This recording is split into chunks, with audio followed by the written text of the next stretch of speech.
트럭이나 모는 주제에 남의 집안을 캐고 다녀? 붉은 와인이 제 얼굴을 덮쳤습니다.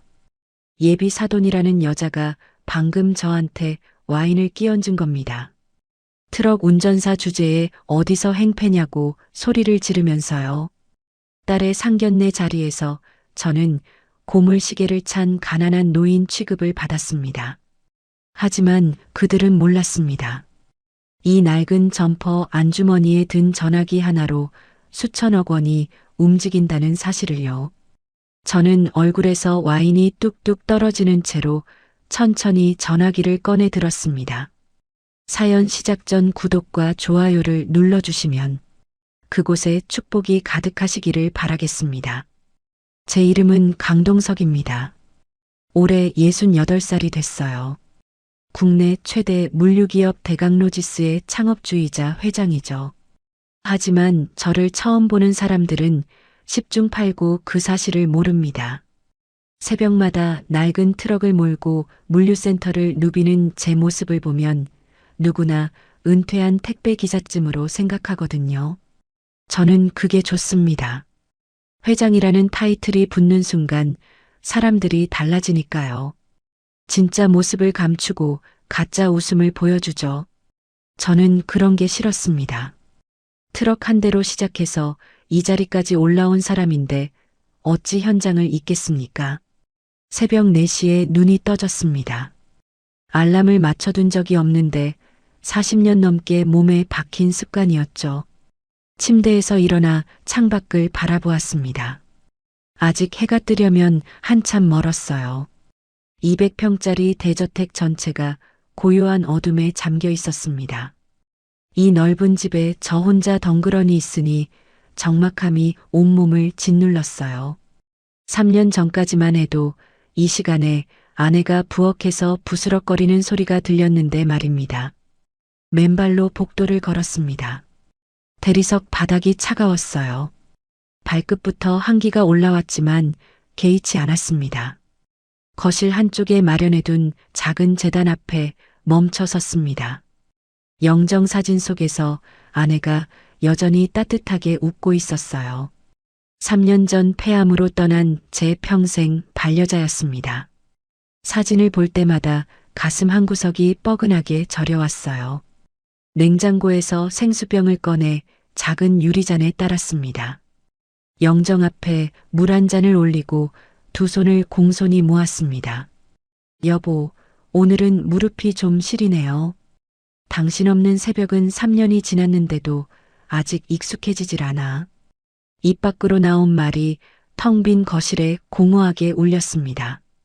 대답은 없었지만 괜찮았어요. 이렇게라도 말을 걸어야 하루를 시작할 힘이 났으니까요. 부엌으로 향했습니다. 가정부 박 여사가 전날 밤 정성껏 차려둔 조찬이 냉장고 안에 가지런히 놓여 있었어요. 전복죽에 각종 나물 반찬까지 어느 호텔 뷔페에 부럽지 않은 상차림이었습니다. 하지만 손이 가지 않았어요. 대신 냉장고 맨 구석칸에서 묵은지 통을 꺼냈습니다. 갈색으로 푹 삭은 김치였죠. 전기밥솥에서 찬밥 한 공기를 퍼담고 찬물을 부었습니다. 묵은지를 송송 썰어 넣고 숟가락으로 밥을 말았어요. 후루룩 소리를 내며 찬밥을 입에 넣는 순간 코끝이 찡해졌습니다. 40년 전 트럭 한 대 굴리던 시절이 떠올랐거든요. 그때 아내가 새벽마다 싸주던 도시락이 바로 이 찬밥과 김치였습니다. 그땐 배가 고파서 먹었고 지금은 그리워서 먹습니다. 맛은 똑같은데 옆자리가 비어 있으니 목구멍으로 넘어가는 느낌이 전혀 달랐어요. 식사를 마치고 2층 드레스룸으로 올라갔습니다. 문을 열자 이태리제 맞춤 정장들이 줄지어 걸려 있었어요. 수천만 원짜리 옷들이었지만 눈길도 주지 않았습니다. 대신 구석에 놓인 낡은 서랍장을 열었어요. 15년은 좋게 된 회색 등산 점퍼가 접혀 있었습니다. 소매 끝 실밥이 풀어지고 지퍼 이빨도 몇 개 빠져 있었지만 버릴 수가 없었어요. 아내가 남대문 시장에서 5,000원 깎아서 사준 옷이거든요. 점퍼를 꺼내 입으니 쿰쿰한 옷장 냄새가 코를 찔렀습니다. 그 안에 아내의 향기가 희미하게 남아있는 것 같았어요. 거울에 비친 제 모습이 영락없는 동네 노인이었습니다. 이게 제가 원하는 모습이었죠. 1층 차고로 내려갔습니다. 외제 승용차 5대가 번쩍번쩍 광을 내며 줄지어 서 있었어요. 벤츠, 마이바흐, 포르쉐 전부 억 단위를 호가하는 차들이었습니다. 하지만 제가 향한 건 맨 구석에 처박혀 있는 15년 된 1톤 트럭이었어요. 흰색 페인트가 여기저기 벗겨지고 범퍼에는 녹까지 슬어 있었습니다. 운전석 문을 열고 올라탔습니다. 시동을 걸자 덜덜덜하고 온 차체가 떨렸어요. 매연 냄새가 환풍구로 새어 들어왔지만 저는 오히려 마음이 놓였습니다.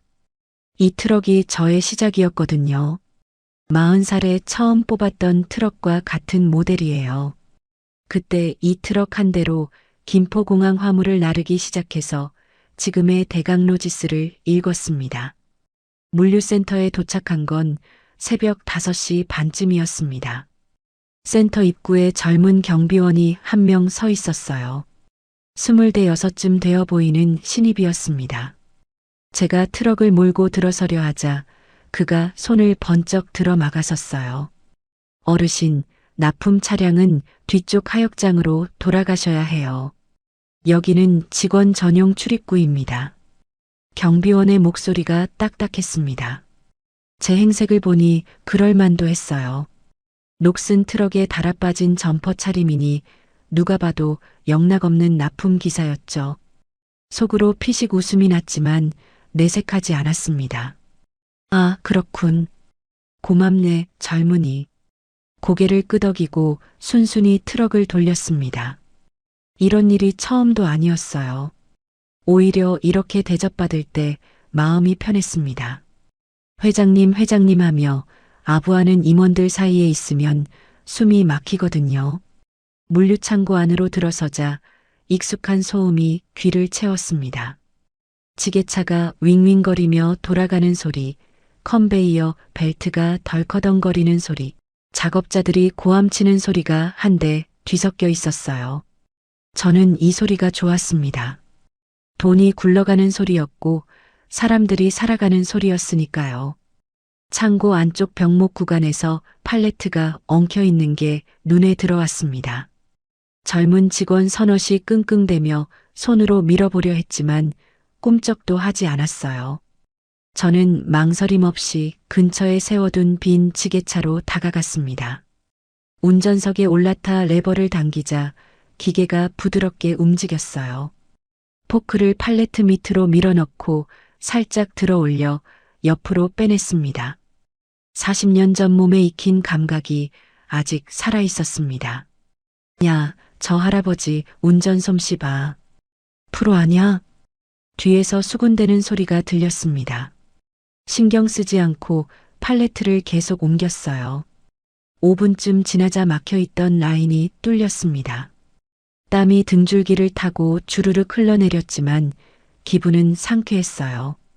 이래서 현장을 못 떠나는 겁니다. 점심때가 되자 직원 식당으로 향했습니다. 줄을 서서 돼지국밥 한 그릇을 받아들고 구석 자리에 앉았어요.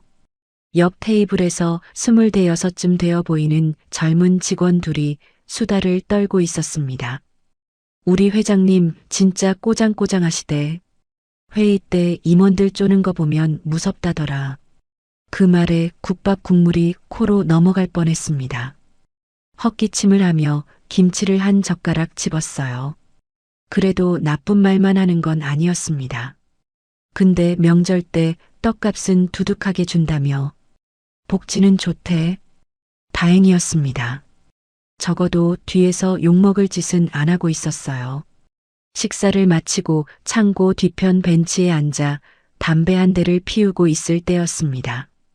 주머니 속 휴대폰이 진동했어요. 비서실장이었습니다.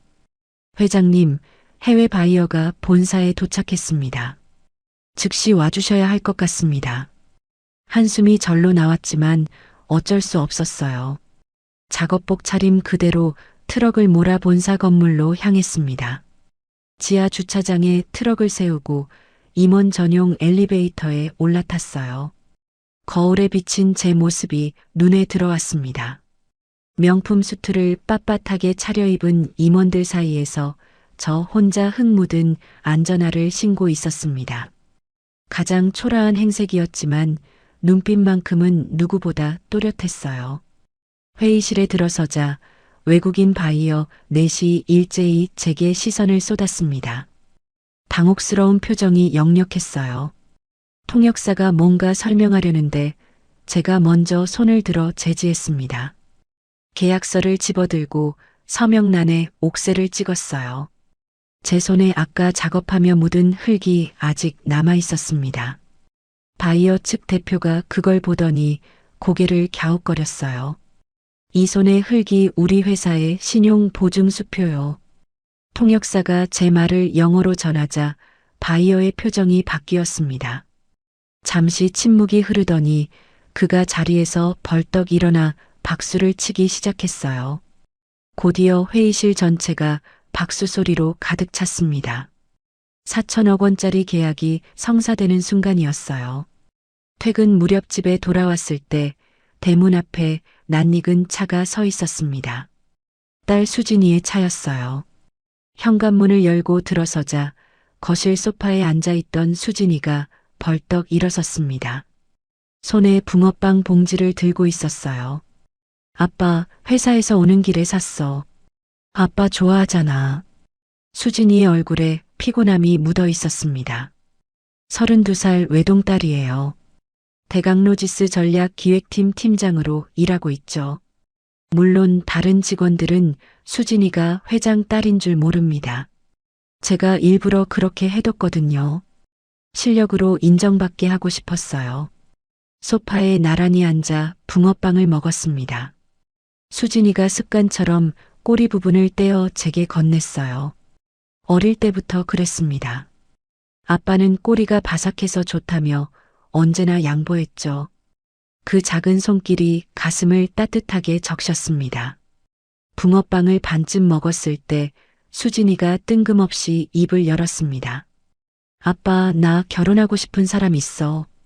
붕어빵 팥1금이 뜨겁게 목을 타고 넘어갔습니다.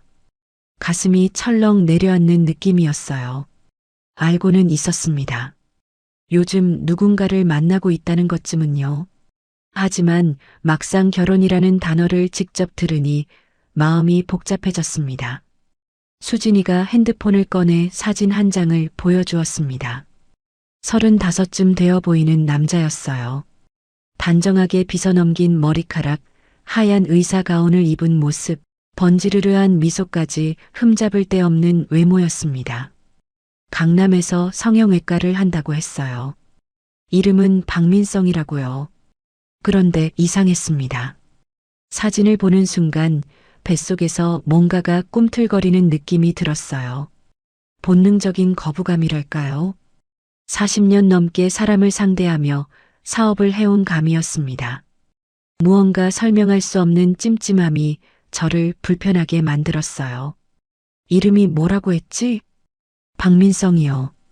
강남에서 성형외과 원장으로 있어. 수진이의 목소리에 설렘이 묻어 있었습니다. 행복해 보이는 딸의 얼굴을 보니 차마 불안감을 내비칠 수가 없었어요. 요즘 회사 일이 너무 바빠서 결혼 준비는 그 사람한테 다 맡겼어. 알아서 잘하겠대. 그 말에 귀가 번쩍 뜨였습니다. 결혼 준비를 상대방에게 전부 맡긴다고요. 보통 일이 아니었어요. 너무 바빠서 사람을 제대로 보지 못하는 건 아닐까 하는 걱정이 물밀듯 밀려왔습니다. 수진이가 돌아간 후 저는 다시 아내의 영정 앞에 섰습니다. 창밖으로 초승달이 떠 있었어요. 여보, 수진이가 너무 바빠서 사람 볼 눈이 흐려진 건 아닐까? 당신이 남긴 유언 있잖아. 돈 말고 사람 냄새 나는 놈한테 보내라고 했잖아. 내가 어떻게 해야 할까? 대답 없는 사진을 한참 바라보았습니다.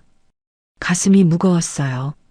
다음 날 아침 비서실장을 집무실로 불렀습니다. 서랍에서 10년도 더 된 이지 피처폰을 꺼냈어요. 도청이 불가능한 비화기였습니다. 그걸 비서실장의 손에 쥐어주었습니다. 예비 사돈되는 사람들, 먼지 한 톨까지 다 털어와. 보안은 철저히 유지하고. 비서실장의 눈이 커졌지만 군말 없이 깊이 고개를 숙였습니다. 저는 다시 창밖을 바라보았어요. 딸을 지키는 것이 아버지의 마지막 책임이었습니다. 무슨 일이 있어도요. 며칠이 지났습니다. 비서실장에게 뒷조사를 맡긴 후로 저는 평소처럼 새벽마다 물류센터를 돌았지만 마음 한구석이 계속 불편했어요. 딸 수진이가 보여준 그 남자의 번지르르한 미소가 자꾸 떠올랐거든요. 40년 넘게 사람을 상대하며 사업을 해온 감이 틀린 적이 별로 없었습니다. 제발 이번만큼은 제 감이 틀리기를 바랐어요. 내 딸이 좋아하는 사람이니까 좋은 사람이었으면 했습니다. 그날 오후 3시쯤이었습니다. 비서실장이 집무실 문을 두드렸어요. 문이 열리자마자 그의 표정이 심상치 않다는 걸 알 수 있었습니다.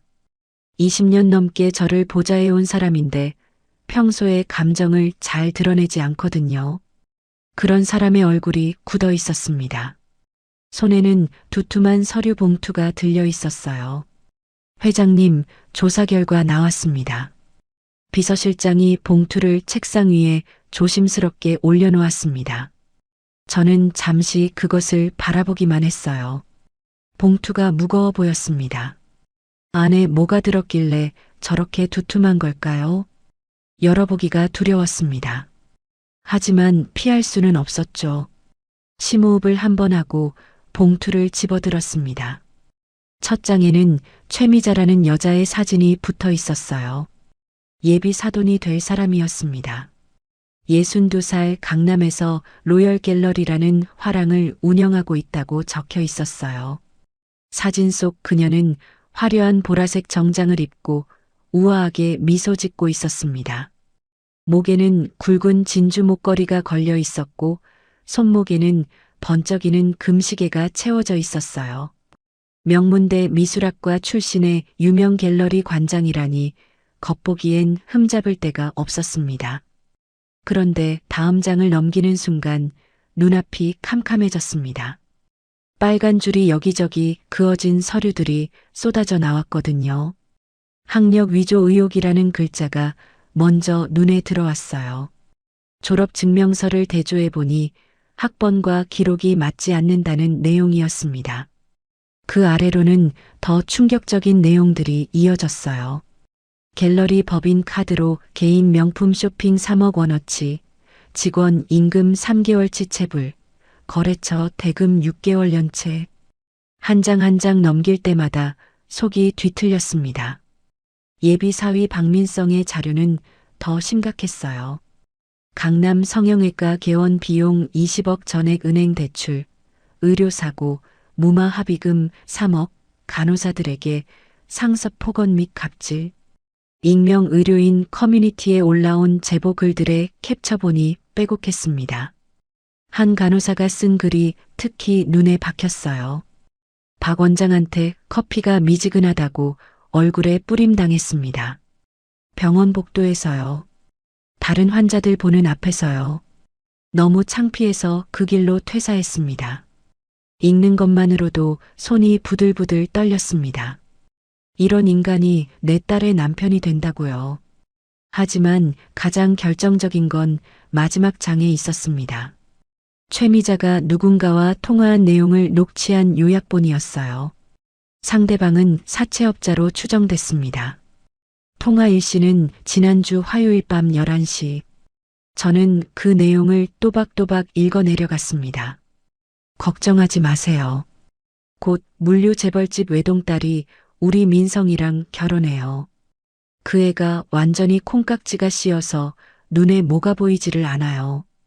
결혼하고 나면 시어머니 말이라면 뭐든 들을 거예요. 빚 갚는 줄도 모르고 사인할 거라고요. 서류를 쥔 손에 힘이 들어갔습니다. 종이가 구겨지는 소리가 조용한 집무실에 울렸어요. 분노가 가슴 밑바닥에서 부글부글 끓어올랐습니다.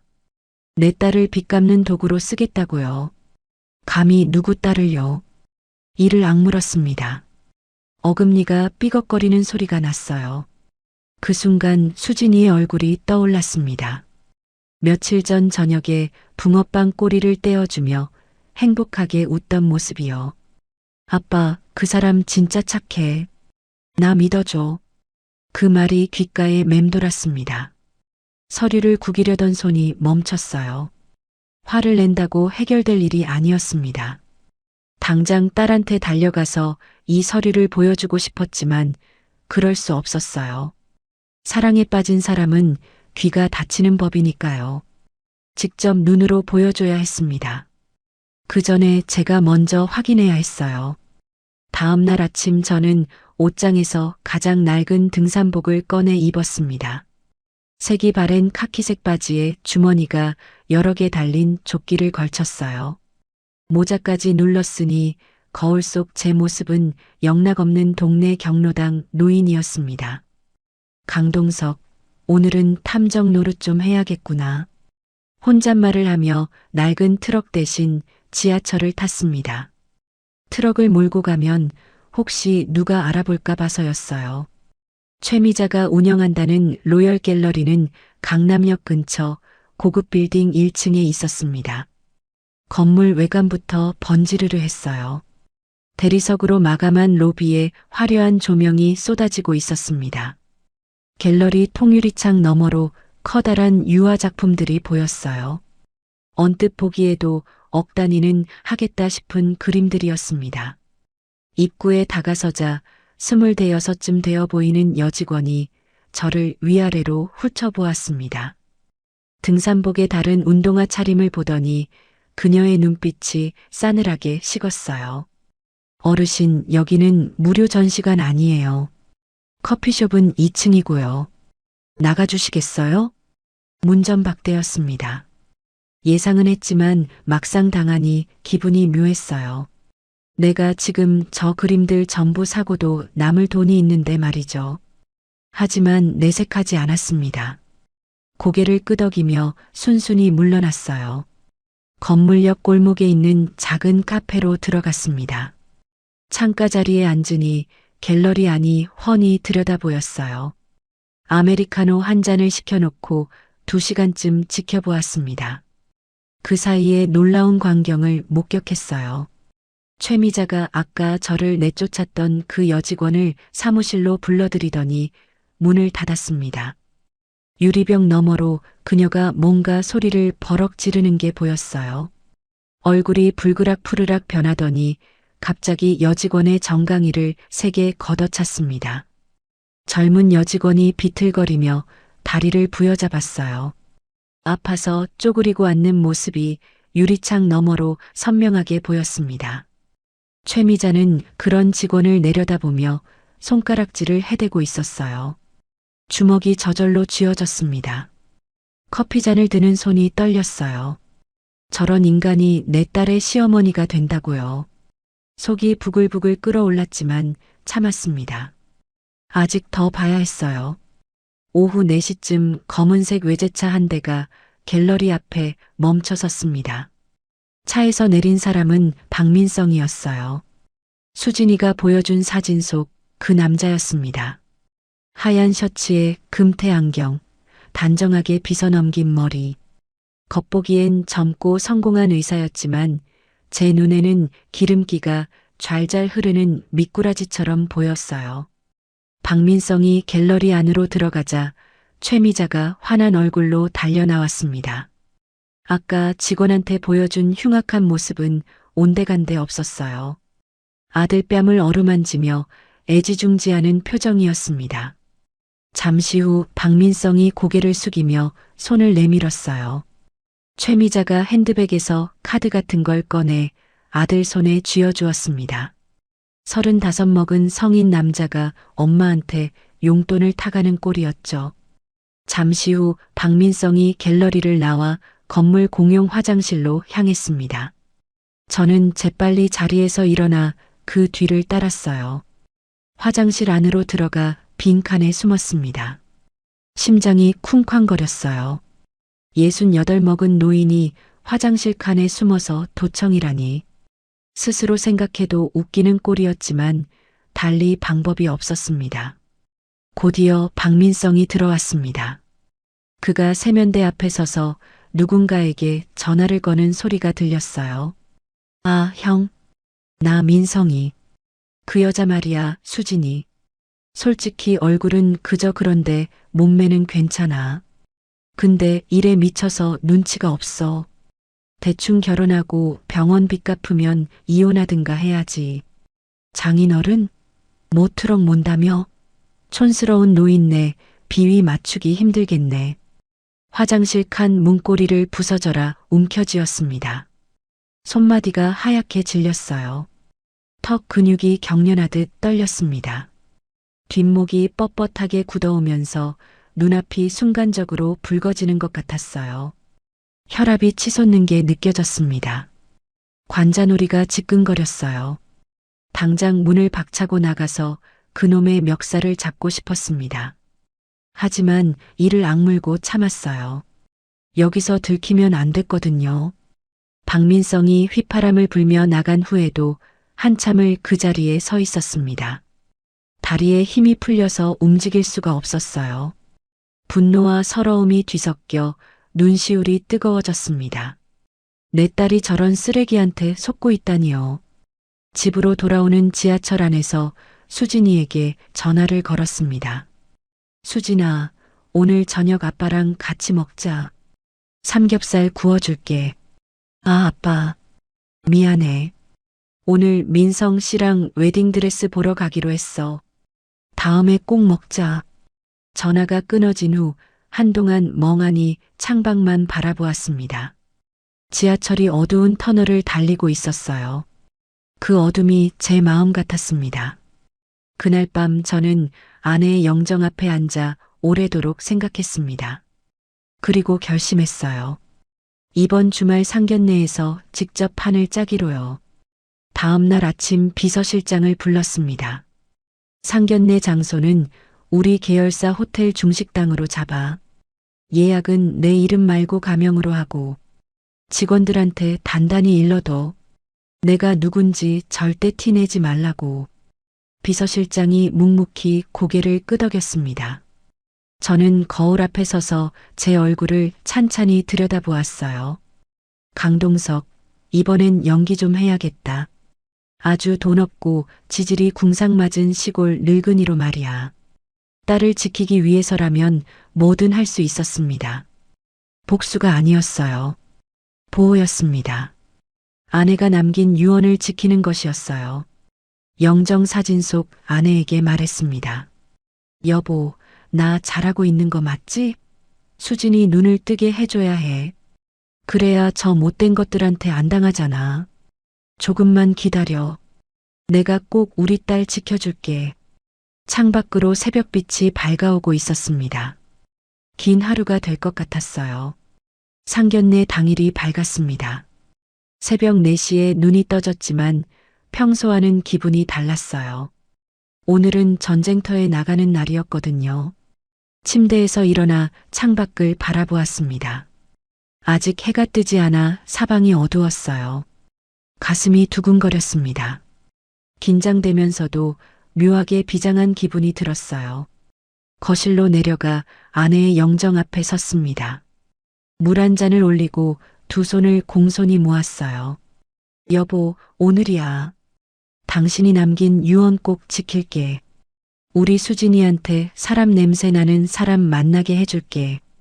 저 못된 것들 본색 다 까발려줄 거야. 영정 속 아내가 여전히 따뜻하게 웃고 있었습니다. 그 웃음을 보니 마음이 조금 놓였어요. 당신이 지켜보고 있으니 잘할 수 있을 것 같았습니다. 2층 드레스룸으로 올라갔습니다. 오늘은 특별한 준비가 필요했어요. 줄지어 걸린 이태리제 맞춤 정장들을 지나쳤습니다. 수천만 원짜리 옷들이었지만 오늘은 쳐다보지도 않았어요. 대신 방 구석에 놓인 낡은 서랍장 앞에 섰습니다. 맨 아래 칸을 열자 쿰쿰한 냄새가 올라왔어요. 서랍 안에는 30년 전 아내가 남대문 시장에서 사준 회색 점퍼가 접혀 있었습니다. 소매 끝 실밥이 풀어지고 깃부분은 색이 발해 있었어요. 지퍼 이빨도 몇 개 빠져서 끝까지 올리면 걸리적거렸죠. 하지만 저한테는 그 어떤 명품보다 귀한 옷이었습니다. 점퍼를 꺼내 코에 가져다 댔습니다. 오래된 옷장 냄새 사이로 희미하게 아내의 향기가 느껴지는 것 같았어요. 코끝이 찡해졌습니다.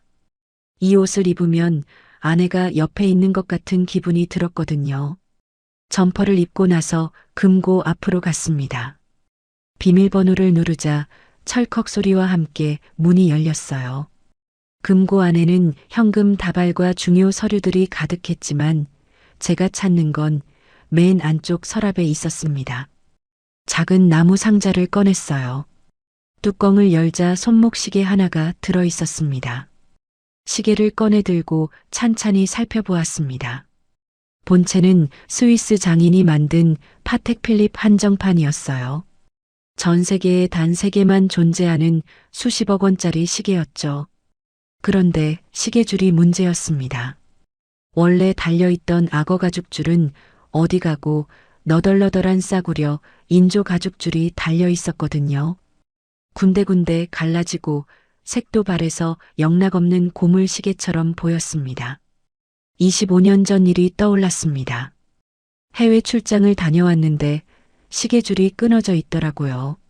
아내한테 물었더니 해맑게 웃으며 대답했어요. 여보, 시계줄이 밥 먹여줘? 줄이 끊어졌길래 남대문 시장에서 5,000원 주고 새로 갈아왔어. 튼튼하고 좋네. 그때는 황당했습니다. 수십억짜리 시계에 5,000원짜리 줄이라니요. 하지만 화를 낼 수가 없었어요. 아내는 그 시계가 얼마짜린지 전혀 몰랐거든요. 저도 일부러 말하지 않았고요. 아내는 평생 돈 자랑을 싫어하는 사람이었습니다. 그래서 저도 아내 앞에서는 부자 티를 내지 않았어요. 시계를 손목에 찼습니다. 너덜너덜한 줄이 오히려 마음에 들었어요. 이 시계가 오늘 중요한 역할을 할 겁니다. 겉만 보고 사람을 판단하는 속물들의 눈에는 이게 그냥 고물로 보이겠죠. 그게 바로 제가 원하는 거였습니다. 아내가 달아준 이 5,000원짜리 줄이 수십억짜리 본체보다 제게는 더 값진 거였어요.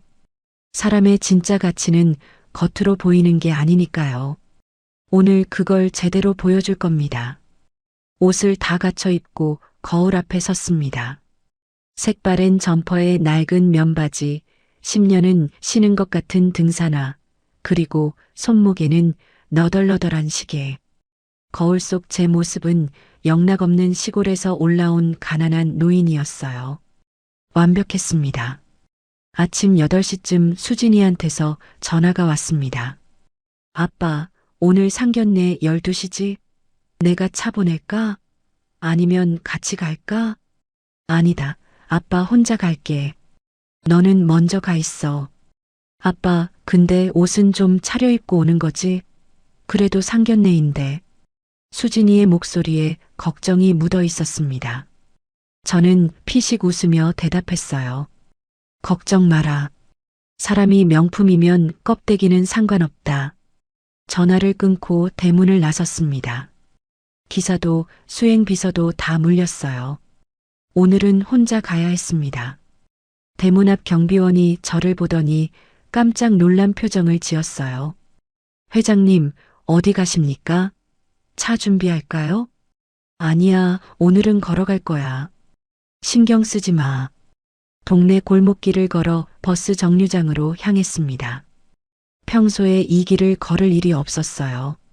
차를 타고 지나가기만 했지 발로 걸어본 적은 거의 없었거든요. 골목 어기 세탁소 앞을 지나는데 주인 할머니가 저를 알아보고 인사를 건넸습니다. 어머, 회장님 아니세요? 오늘도 등산 가시나 봐요? 아니요, 오늘은 전쟁터 갑니다. 할머니가 무슨 소린가 싶은 표정을 지었지만 저는 그냥 지나쳤어요. 버스 정류장에 도착했습니다. 회색 철제 벤치에 앉아 버스를 기다렸어요. 햇살이 따뜻했습니다. 옆에 장바구니를 든 할머니 한 분이 앉아 계셨어요. 그분이 저를 힐끗 쳐다보더니 말을 걸었습니다. 어르신, 어디 가세요? 강남 쪽이요. 아이고, 강남까지 버스 타고 가시게? 멀 텐데. 괜찮습니다. 시간 많아요. 버스가 도착했습니다. 문이 열리자 앞 사람들을 따라 올라탔어요. 교통카드를 단말기에 찍었는데 삐소리와 함께 잔액이 부족합니다라는 음성이 울렸습니다. 순간 당황했어요. 평소에 대중교통을 타지 않으니 카드 잔액을 확인할 생각을 못했거든요. 뒤에 사람들이 줄 서 있었습니다. 얼굴이 화끈거렸어요. 호주머니를 뒤적거려 꼬깃꼬깃 접힌 1,000원짜리 지폐 2장을 찾아냈습니다. 요금통에 넣고 거스름돈을 받았어요. 동전이 쨍그랑 소리를 내며 손바닥에 떨어졌습니다. 오래간만에 느껴보는 감촉이었어요. 맨 뒷좌석 경로석에 앉았습니다. 옆자리에 장바구니를 든 할머니가 앉아 계셨어요. 버스가 덜컹거리며 출발했습니다. 창밖으로 풍경이 스쳐 지나갔어요. 익숙한 거리였지만 버스 창문을 통해 보니 느낌이 완전히 달랐습니다. 평소에는 에어컨 빵빵한 승용차 뒷좌석에서 서류만 들여다보며 지나가던 길이었거든요. 이렇게 천천히 구경하며 가는 건 정말 오랜만이었어요. 차창 너머로 대강로지스 로고가 붙은 물류 트럭 한 대가 지나가는 게 보였어요. 저 트럭 한 대로 시작해서 지금은 전국에 1,500대가 넘는 트럭을 굴리고 있죠. 감회가 새로웠습니다. 뒷좌석에서 대학생처럼 보이는 젊은이 둘이 이야기를 나누고 있었어요. 야, 요즘 30평 아파트 없으면 결혼 꿈도 꾸지 말래. 진짜? 그럼 나 평생 혼자 살아야 되나? 씁쓸한 대화였습니다. 언제부터 결혼이 지평수로 결정되는 세상이 됐을까요? 저도 처음 결혼할 때는 단칸방이 전부였어요. 그래도 아내는 불평 한마디 없이 저를 믿어줬습니다. 그게 진짜 사랑 아닐까요? 1시간 정도 지나 강남역 근처에서 내렸습니다. 상견례 장소인 호텔까지는 걸어서 15분 거리였어요. 점심시간이 가까워지니 거리에 사람들이 많았습니다. 양복 입은 직장인들 사이를 지나 걸었어요. 호텔 건물이 점점 가까워졌습니다. 대강그룹 계열사에서 운영하는 특급 호텔이었죠. 물론 제 회사 소속이지만 오늘은 그런 티를 내면 안 됐어요. 호텔 회전문 앞에 다다랐습니다. 거대한 유리문 너머로 화려한 로비가 보였어요. 대리석 바닥에 크리스탈 샹들리에 곳곳에 놓인 생화 장식까지 제가 알고 있는 그대로였습니다. 그런데 문 앞에 서 있던 신입 보안 요원이 저를 막아섰어요. 26쯤 되어 보이는 젊은 친구였습니다. 어르신, 죄송한데요. 화장실은 저쪽 상가 이용해 주시겠어요? 여기는 투숙객 전용입니다. 가슴이 뜨끔했습니다. 내 호텔에서 문전박대를 당하다니요. 하지만 화를 낼 수 없었어요. 이게 바로 제가 원한 그림이었으니까요. 고개를 숙이며 굽신거리는 신용을 했습니다. 아니 그게요. 내 딸이 안에서 기다리고 있어서요. 상견례 때문에요. 상견례요? 잠시만요. 보안 요원이 무전기로 뭔가 확인하려는 순간 로비 안쪽에서 총지배인이 걸어 나왔습니다. 저를 발견한 그의 얼굴이 순간 사색이 됐어요. 달려오려는 걸 제가 재빨리 검지손가락을 입에 대며 쉿 신호를 보냈습니다. 눈으로 간절히 부탁했어요. 제발 아는 척하지 말아달라고요.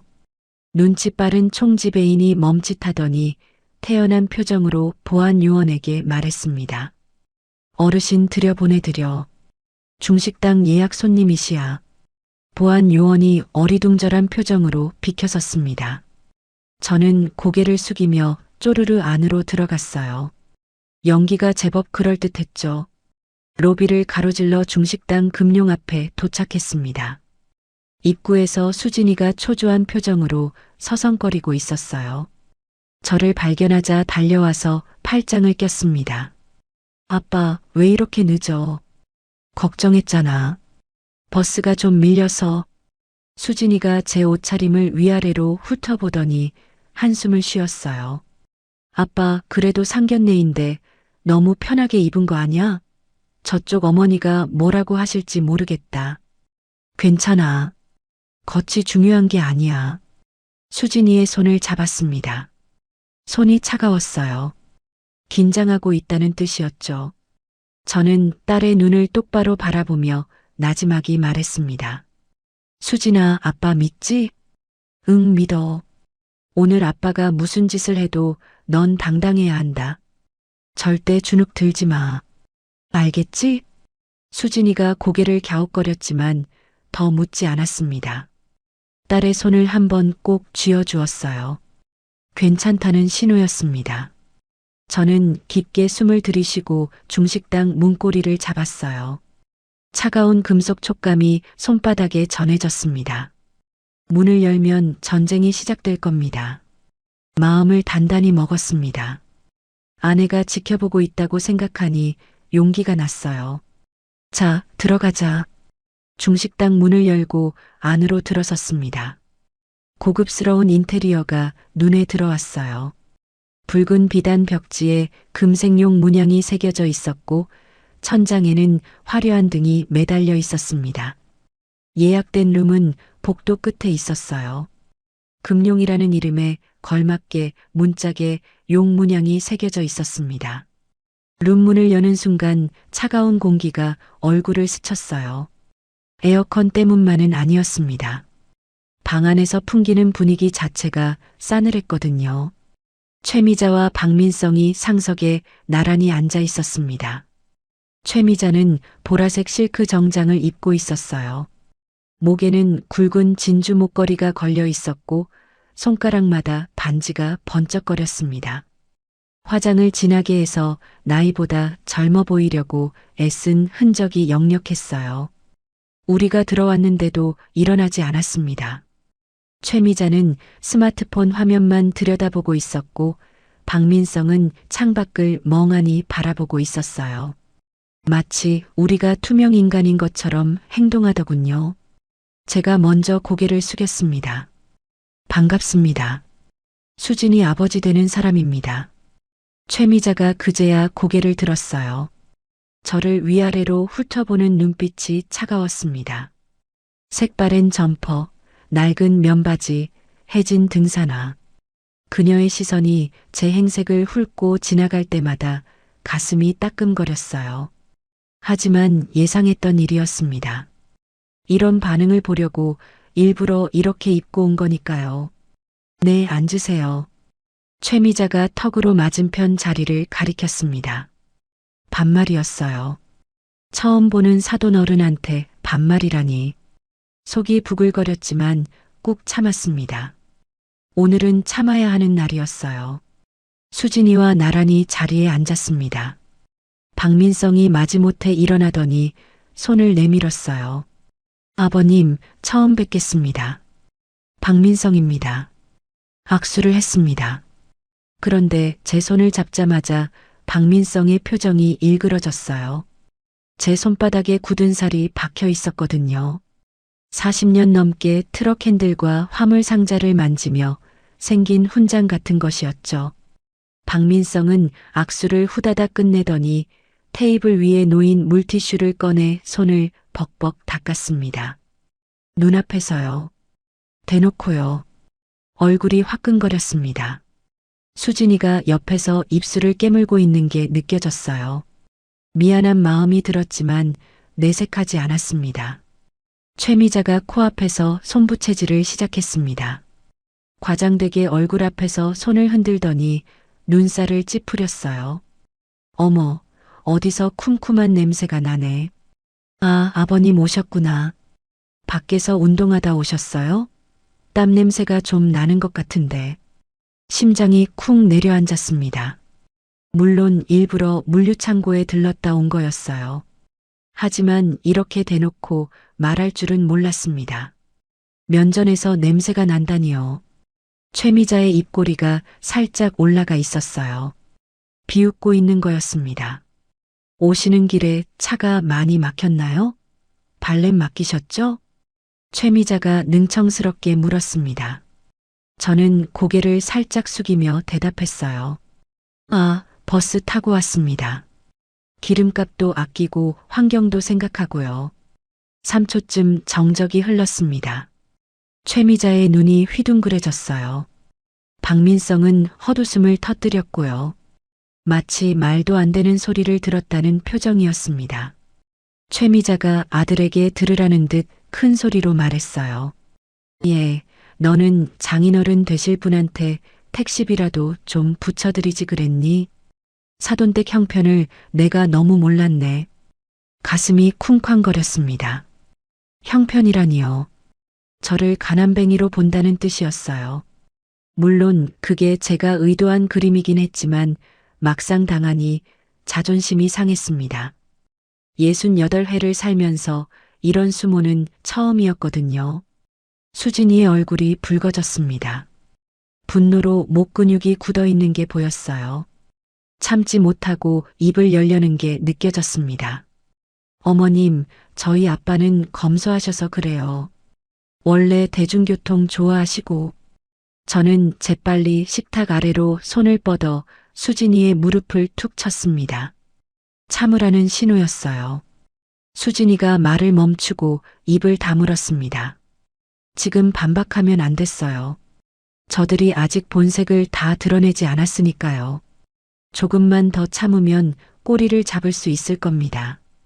종업원이 주문을 받으러 들어왔습니다. 최미자가 메뉴판을 제게는 보여주지도 않고 혼자 펼쳐들더니 마음대로 주문을 했어요. 여기 제일 비싼 코스 4개요. 아, 잠깐. 아버님은 연세가 있으시니까 질긴 고기는 소화가 안 되실 수도 있겠네. 아버님 건 고기 빼고 게살 수프로 바꿔주세요. 저한테 묻지도 않고 마음대로 메뉴를 바꿔버렸습니다. 마치 어린아이 대하듯이요. 이가 안 좋을 거라는 둥, 소화가 안 될 거라는 둥. 연세 드신 분 무시하는 말을 예의 바른 척 포장해서 내뱉더군요. 속이 부글부글 끓었지만 고개만 끄덕였습니다. 음식이 나오기 전 본격적인 호구조사가 시작됐습니다.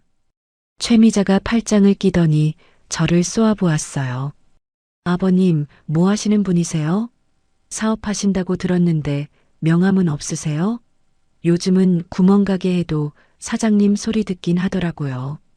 구멍가게라는 단어에 가슴이 철렁했습니다. 비웃는 거였어요. 저는 일부러 쭈뼛거리는 신용을 하며 대답했습니다. 물류 쪽 조그맣게 합니다. 트럭 몰고 짐 나르는 일이죠. 최미자의 눈동자가 움직였습니다. 그럼 그렇지 택배 기사구나 하는 표정이 스쳐 지나갔어요. 입꼬리가 비틀어지더니 콧방귀를 뀌었습니다. 박민성이 옆에서 거들었어요. 아버님, 수진 씨 일하시는 거 힘들지 않으세요? 아버님 연세에 트럭 모시면 힘드실 텐데. 그나저나 저희 병원 청소 용역 업체도 구하긴 해야 하는데 혹시 아버님 아시는 분 있으면 소개 좀 해주세요. 청소 용역이라니요. 저를 대놓고 하층민 취급하는 거였습니다. 입술을 꽉 깨물었습니다. 화가 치밀어 올랐지만 참았어요. 수진이가 옆에서 숨을 거칠게 몰아쉬는 게 느껴졌습니다. 딸도 분노가 치미는 거였죠. 하지만 저는 일부러 어리숙한 표정을 지으며 고개를 끄덕였습니다. 아, 그래요? 알아보고 연락드릴게요. 박민성이 콧방귀를 뀌었습니다. 제가 진짜 알아볼 줄 알았나 봐요. 한심하다는 표정이 역력했습니다. 음식이 나왔습니다. 최고급 코스 요리였어요. 전복 요리부터 시작해서 샥스핀 수프 북경오리까지 눈앞에 산의 진미가 펼쳐졌지만 맛이 느껴지지 않았습니다. 마치 흙을 씹는 것 같았어요. 목구멍으로 음식이 넘어가질 않았습니다. 최미자와 박민성은 아무렇지 않게 음식을 먹으며 수다를 떨었어요. 우리는 안중에도 없다는 듯이요. 저는 짐짓 모르는 척 질문을 던졌습니다. 두 분은 갤러리 하신다면서요? 돈 많이 버시겠네요. 요즘 경기가 안 좋다던데 괜찮으세요? 최미자가 뜨끔한 표정을 지었어요. 하지만 금세 과장된 제스처를 취하며 허세를 부렸습니다. 어머, 돈 보고 예술을 하나요? 저는 예술을 사랑해서 하는 거예요. 우리 집안은 원래 격을 중요시하거든요. 돈 같은 건 신경 안 써요. 거짓말이었습니다. 뒷조사 보고서에서 본 사채 빚 22억이 떠올랐어요. 돈에 환장해서 내 딸을 이용하려는 주제에 격을 논하다니요. 역겨웠습니다. 하지만 표정을 숨기고 고개만 끄덕였어요. 식사 도중 일부러 젓가락질을 서툴게 했습니다. 탕수육 소스가 식탁보에 살짝 튀었어요. 최미자가 그걸 보더니 눈을 흘기며 혀를 찼습니다. 쯧쯧. 아이고. 그 소리가 조용한 룸 안에 크게 울렸습니다. 박민성도 따라서 한숨을 쉬었어요. 두 사람이 눈빛을 교환하며 비웃는 게 보였습니다. 모욕이었어요. 사람을 짐승대하듯 혀를 차다니요. 주먹에 힘이 들어갔습니다. 테이블보 밑에서 무릎 위에 올린 손이 부들부들 떨렸어요. 수진이를 슬쩍 쳐다보았습니다. 딸의 눈에 눈물이 그렁그렁 맺혀 있었어요. 입술을 깨물며 참고 있는 모습이 안쓰러웠습니다. 저 때문에 딸이 수모를 당하는 거였어요. 마음이 찢어지는 것 같았습니다. 하지만 아직은 참아야 했어요. 조금만 더 버티면 됩니다. 저 인간들이 본색을 완전히 드러낼 때까지만요. 마음속으로 되뇌었습니다. 조금만 참아라 강동석. 수진이를 위해서 조금만 더 참아라. 여보 당신이 지켜보고 있지? 최미자가 와인잔을 들어 한 모금 마시더니 다시 입을 열었습니다. 그나저나 아버님, 수진이가 모아둔 돈은 얼마나 돼요? 연봉이 얼마라고 했죠? 노골적인 금전 질문이었습니다. 점점 본색을 드러내고 있었어요. 수진이가 대신 대답했습니다. 어머님, 저는 성실히 일해서 모을 만큼 모았습니다. 최미자가 콧방귀를 뀌었어요. 월급쟁이 돈이 모아봤자 얼마나 되겠어. 뭐, 그래도 알뜰하게 모았으면 다행이네. 모욕이 끝없이 이어졌습니다. 저는 이를 악물고 참았어요. 속으로 시계를 봤습니다. 상견례가 시작된 지 30분쯤 됐을 거예요. 이제 슬슬 본론이 나올 시간이었습니다. 최미자가 무슨 속셈인지 직접 들어봐야 했어요. 코스 요리가 중반을 넘어서자 최미자의 눈빛이 달라졌습니다. 뭔가 꺼낼 게 있다는 표정이었어요. 식사하던 손을 멈추고 입가를 냅킨으로 닦았습니다. 그리고는 핸드백을 열더니 안에서 뭔가를 꺼내는 것이 보였습니다. 금박이 박힌 고급 봉투였어요. 그것을 테이블 위에 슬쩍 올려놓았습니다. 박민성도 긴장한 표정으로 어머니를 쳐다보았어요. 아버님, 식사는 맛있게 하셨어요? 이제 본론을 좀 얘기할까요? 최미자의 목소리가 갑자기 부드러워졌습니다. 오히려 소름이 끼쳤어요. 이제부터가 진짜 시작이었습니다. 저 봉투 안에 뭐가 들었는지 뻔히 알 것 같았어요. 뒷조사에서 봤던 그들의 빚이 떠올랐습니다. 드디어 본색을 드러낼 때가 온 거였죠. 손에 힘을 주고 자세를 바로잡았습니다. 최미자가 금박 봉투를 테이블 위에 올려놓더니 의미심장한 미소를 지었습니다. 입꼬리가 살짝 올라간 그 표정이 소름 끼쳤어요. 눈빛이 탐욕으로 번들거리고 있었습니다.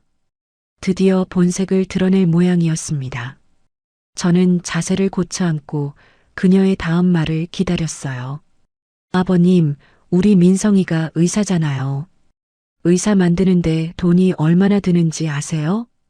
저는 일부러 어리숙한 표정을 지으며 고개를 저었습니다. 글쎄요, 잘 모르겠네요. 의대 6년에 인턴 레지던트 4년이면 10년이에요. 그동안 등록금에 생활비에 학원비에 얼마가 들어갔겠어요. 병원 개원할 때도 제가 전부 대줬고요. 최미자가 손가락을 꼽으며 말했습니다. 마치 자기가 얼마나 희생했는지 자랑하는 것 같았어요.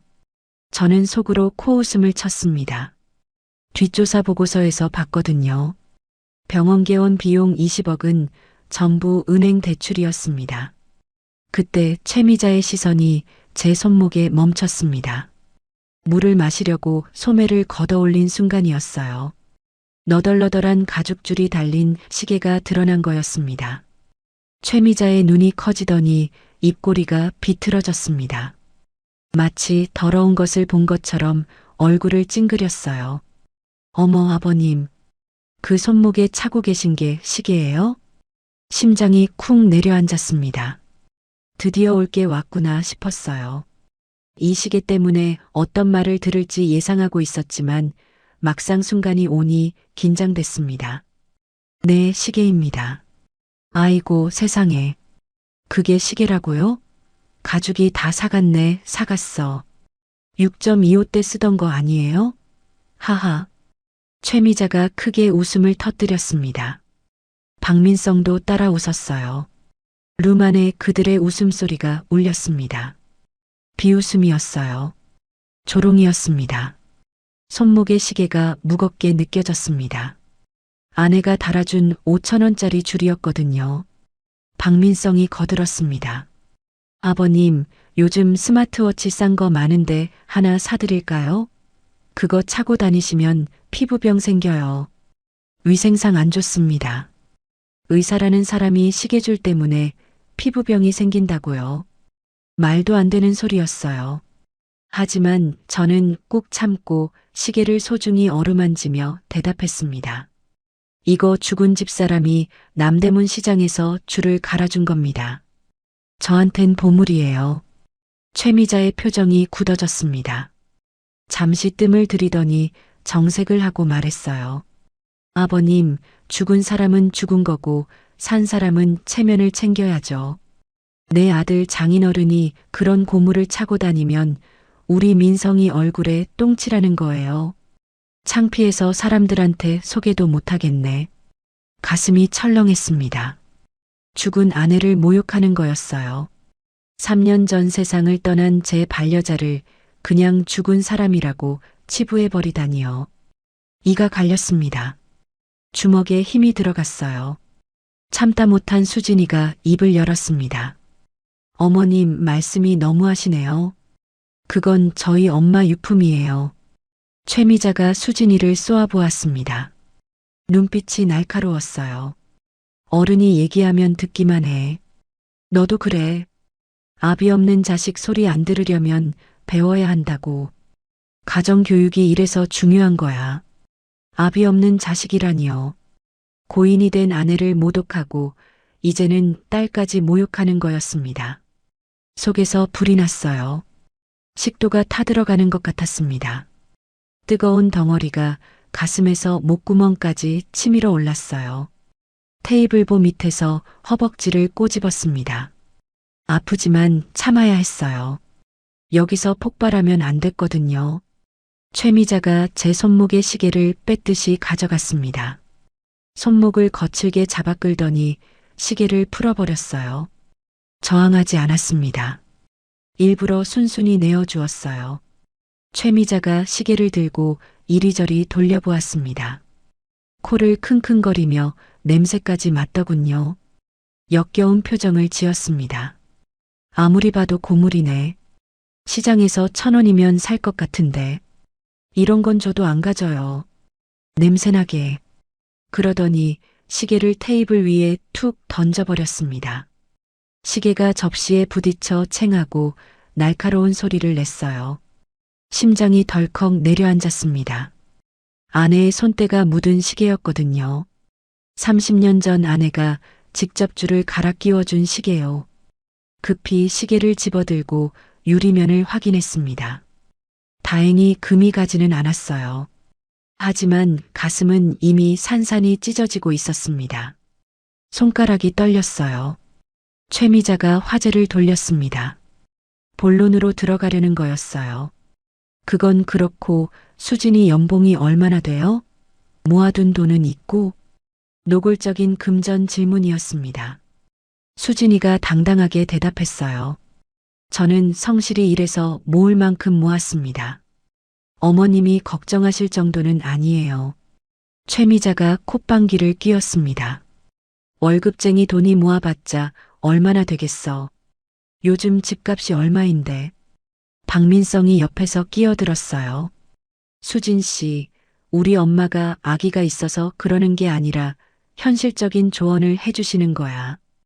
우리 미래를 위해서 그러는 거라고. 가스라이팅이었습니다.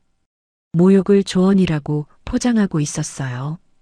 제가 화장실에서 엿들었던 그 통화 내용이 떠올랐습니다. 대충 결혼하고 병원 빚 갚으면 이혼하든가 해야지 하던 그 말이요. 저런 놈이 사랑을 입에 담다니요. 역겨웠습니다. 하지만 아직 때가 아니었어요. 저는 낮은 목소리로 질문을 던졌습니다. 그래서 제 딸이 그쪽 집안에 들어가려면 정확히 뭐가 필요합니까? 최미자의 눈이 번뜩였습니다. 드디어 원하던 질문이 나왔다는 표정이었어요. 입꼬리가 올라갔습니다. 아, 드디어 말이 통하시네. 진작 그러실 것이지. 최미자가 아까 꺼내놓은 금박 봉투를 제 앞으로 밀었습니다. 여기 간단하게 정리해놨어요. 예단 목록이라고 생각하시면 돼요. 봉투를 열어보았습니다. 안에는 고급 용지에 인쇄된 종이 한 장이 들어있었어요. 예단 목록이라기보다는 청구서에 가까웠습니다. 눈을 의심했어요. 항목들을 하나하나 읽어 내려갔습니다. 강남 아파트 30평형 전세 자금 지원, 독일제 고급 승용차 한 대, 갤러리 발전 기금 5억, 병원 운영 자금 지원 3억, 신혼여행 경비 5천만 원 등등. 숫자들이 빼곡했어요. 금액을 암산해 보니 대략 22억 원이었습니다. 뒷조사에서 확인한 그들의 사채빚과 정확히 일치하는 금액이었어요. 딸을 팔아서 빚을 갚겠다는 속셈이 이렇게 적나라하게 드러날 줄은 몰랐습니다. 허탈한 웃음이 나왔습니다. 이렇게 뻔뻔할 수가 있나 싶었어요. 하하.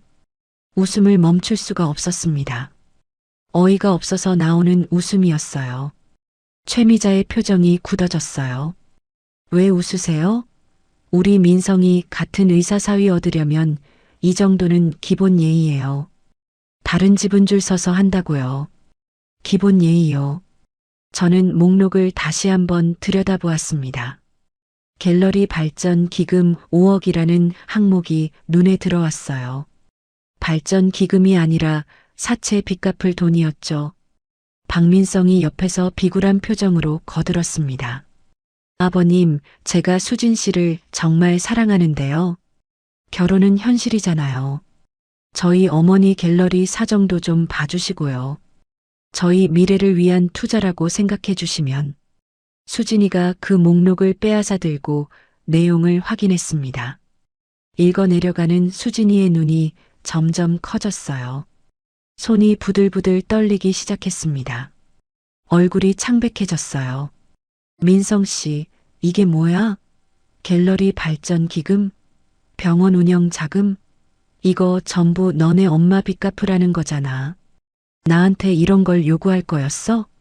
수진이의 목소리가 떨렸습니다. 분노와 배신감이 뒤섞인 표정이었어요. 눈에 눈물이 그렁그렁 맺혔습니다. 드디어 눈이 뜨이기 시작한 거였습니다. 사랑한다고 믿었던 남자의 실체를 깨달은 거예요. 최미자가 버럭 소리를 질렀어요. 말버릇 좀 봐라. 어른한테 너네 엄마가 뭐야? 사랑? 사랑이 밥 먹여주냐? 내 아버지가 트럭 몰아서 번 푼돈으로는 어림도 없겠지만 대출이라도 받아와야지. 그게 며느리 도리야. 며느리 도리가 시어머니 빚을 갚아주는 거라고요. 기가 막혔습니다. 이 정도면 충분했어요.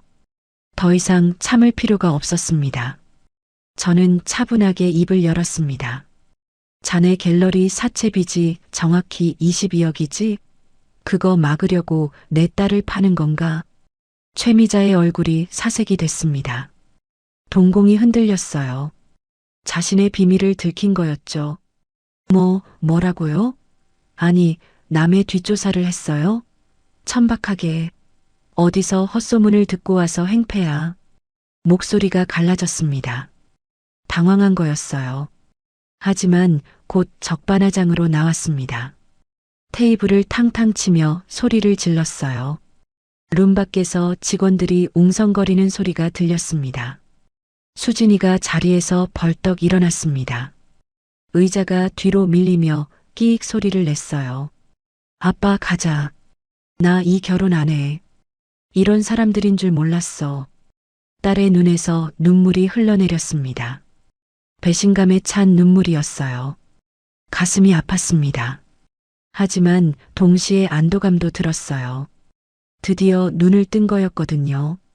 저런 인간들에게 속아서 평생을 망칠 뻔했는데 이제야 진실을 본 겁니다. 박민성이 당황해서 수진이의 팔을 잡았어요. 수진 씨, 잠깐만. 이건 오해야. 내가 설명할게. 수진이가 차갑게 뿌리쳤습니다. 손 치워. 설명? 이 목록이 오해라고? 최미자의 얼굴이 일그러졌습니다. 분노로 시뻘개진 얼굴이 흉측해 보였어요. 계획이 틀어지자 이성을 잃은 거였습니다. 그녀가 갑자기 테이블 위에 와인잔을 집어들었어요. 붉은 액체가 출렁거렸습니다. 불길한 예감이 스쳤습니다. 저 와인이 어디로 향할지 뻔했어요. 몸을 피하지 않았습니다. 최미자가 와인잔을 움켜쥔 채 부들부들 떨고 있었습니다. 손등에 핏줄이 붉어져 나왔어요. 붉은 와인이 잔 안에서 출렁거렸습니다. 분노로 이성을 잃은 게 분명했어요. 눈이 충혈되어 있었고 입술이 파르르 떨리고 있었습니다. 저는 피하지 않았어요. 오히려 그녀를 똑바로 바라보았습니다. 어떻게 나오나 지켜볼 생각이었죠. 아버님이라고 불러줬더니 어디서 행패야. 트럭이나 몰던 주제에 남의 집안 사정을 캐고 다녀. 내가 뭔데? 최미자의 목소리가 갈라졌습니다. 히스테리에 가까웠어요.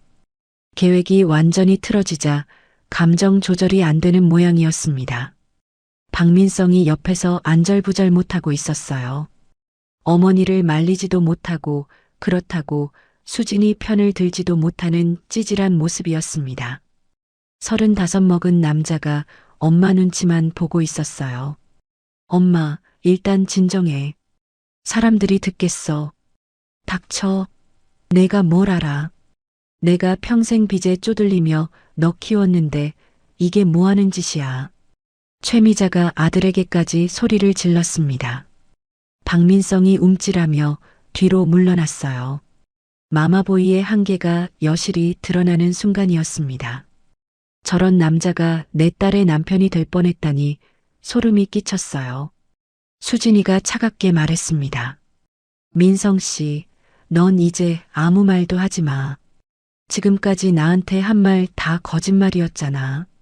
사랑한다고 했잖아. 평생 행복하게 해주겠다고 했잖아. 수진 씨, 그건 진심이었어. 우리 엄마가 좀 과격하게 말씀하신 거지 나는. 그만해. 수진이가 소리쳤습니다. 딸의 목소리가 이렇게 날카로운 건 처음 들었어요. 30두에 살면서 한 번도 본 적 없는 모습이었습니다. 내가 화장실에서 친구랑 통화하면서 뭐라고 했는지 알아? 대충 결혼하고 빚 갚으면 이혼하든가 하겠대. 장인은 촌스러운 노인네라고 했대. 박민성의 얼굴이 사색이 됐습니다. 동공이 흔들렸어요. 어떻게 알았냐는 표정이었습니다. 저도 놀랐어요. 수진이가 그걸 알고 있었다니요. 아마 제가 뒷조사를 시키면서 그 내용도 전달받았나 봅니다. 영리한 딸이었어요. 그건 농담이었어. 친구들끼리 허세 부린 거지 진심이 아니었다고. 박민성이 변명을 늘어놓았습니다. 목소리가 떨리고 있었어요. 거짓말쟁이의 전형적인 모습이었습니다. 수진이는 더 이상 듣지 않았어요. 손을 번쩍 들어 올렸습니다. 박민성의 뺨을 때리려는 거였어요. 그 순간 박민성이 움찔하며 두 팔로 얼굴을 감쌌습니다. 35 먹은 성인 남자가 여자 손찌검이 무서워서 방어 자세를 취하다니요. 무릎까지 살짝 구부리며 뒤로 물러나는 모습이 처량했어요. 비겁함의 극치였습니다. 강남에서 성형외과를 운영하는 의사라는 사람이 이 꼴이라니요. 수진이의 손이 허공에서 멈췄어요. 때리지 않았습니다. 아마 저런 꼴을 보고 너무 한심해서 때릴 가치도 없다고 느꼈겠죠. 한심해. 진짜 한심해. 수진이가 손을 내리며 중얼거렸습니다. 그 말 한마디가 어떤 욕보다 더 날카로웠어요. 박민성의 얼굴이 불그락푸르락해졌습니다. 최미자가 다시 끼어들었어요. 야, 이 건방진년아. 우리 민성이한테 뭐라는 거야? 네가 뭔데 손찌검까지 하려고 해? 년이라고요? 어머님, 아니 최미자 씨. 지금 저한테 년이라고 했어요? 수진이의 목소리가 더 차가워졌습니다. 존칭도 떼버렸어요. 더 이상 예비 시어머니로 대접할 생각이 없다는 뜻이었죠. 그래, 년이라고 했다. 시집도 안 왔으면서 시어머니한테 대드는 게 년이지 뭐야. 아비 없이 자라서 버릇이 그 모양이구나. 아비 없이라는 말이 또 나왔습니다. 가슴에 비수가 꽂히는 느낌이었어요. 제가 옆에 버젓이 앉아 있는데 아비 없다니요. 돌아가신 아내를 또다시 모욕하는 거였습니다. 저는 자리에서 천천히 일어났습니다. 더 이상 앉아서 당할 필요가 없었어요. 충분히 지켜봤고 충분히 참았습니다. 자네 그 입 다물지 못하겠나? 낮지만 단호한 목소리였습니다. 평소에 쓰지 않는 어조였어요. 회사에서 중대한 결정을 내릴 때나 쓰는 목소리였습니다. 최미자가 순간 움찔했어요. 하지만 곧 다시 도끼 어린 눈으로 저를 노려보았습니다. 뭐야, 이 영감탱이가. 자기 딸이 버릇없이 구는 건 안 보여? 가정교육을 그따위로 시켜놨으니 남편 복도 없지. 남편 복이라. 저는 쓰게 웃었습니다. 아내 생각이 났어요. 3년 전 폐암으로 떠난 제 평생 반려자요. 마지막 순간까지 제 손을 잡고 미안하다고 했던 사람입니다. 미안할 게 뭐가 있어요. 당신이 없었으면 저도 없었는데. 가난했지만 행복했던 시절, 트럭 한 대로 시작해 함께 일군 지금의 모든 것들이 떠올랐습니다. 비 오는 날 같이 짐을 나르던 기억, 찬밥에 김치로 끼니를 때우던 기억, 첫 사억을 지었을 때 감격의 눈물을 흘리던 기억. 그 모든 게 아내와 함께였어요. 내 아내는 세상에서 가장 좋은 사람이었어. 당신 같은 천박한 인간이 입에 담을 이름이 아니야. 목소리가 살짝 떨렸습니다. 감정이 올라온 거였어요. 하지만 참았습니다. 아직 끝이 아니었으니까요. 최미자의 얼굴이 일그러졌습니다. 자기가 무시당했다고 느낀 모양이었어요. 뭐, 이 늙은이가 어디서 어른한테 반말이야. 어른? 자네가 어른이라고? 남의 딸 잡아다가 빚 갚으려는 사기꾼이 어른이야? 저도 반말을 했습니다. 더 이상 사돈 행세를 할 필요가 없었거든요. 최미자의 눈이 휘둥그레졌어요. 자기가 지금까지 만만하게 봤던 노인이 갑자기 달라진 거였습니다. 사기꾼이라니. 증거 있어? 없으면 명예훼손으로 고소할 거야. 내가 변호사 불러서 당신 인생 끝장낼 줄 알아. 증거? 자네 갤러리 사채 빚 내역서, 자네 아들 병원 대출 서류, 자네가 사채업자랑 통화한 녹취록까지 다 있어. 직원 임금 체불 3개월치 내역도 있고. 검찰에 넘길까? 아니면 국세청에 먼저 보낼까? 최미자의 얼굴이 하얗게 질렸습니다. 입술이 파르르 떨렸어요. 모든 게 들통났다는 걸 깨달은 거였죠. 박민성도 옆에서 얼어붙었습니다. 얼굴이 누렇게 떠서 금방이라도 쓰러질 것 같았어요. 두 모자의 얼굴에 공포가 스쳤습니다. 어떡해. 내가 누군지 알아보지도 않고 덤볐어. 그게 자네들의 실수야. 저는 담담하게 말했습니다. 이제 거의 다 끝났어요. 하지만 최미자는 쉽게 물러나지 않았습니다. 궁지에 몰린 짐승처럼 더 사나워졌어요. 이 무식한 노인네가 트럭 몰아서 뭘 알아? 우리 집안이 뭔지 알아? 감히 누구한테 협박이야. 최미자가 손에 들고 있던 와인잔을 높이 치켜들었습니다. 붉은 와인이 출렁거렸어요. 크리스탈 잔에 담긴 비싼 와인이었을 겁니다.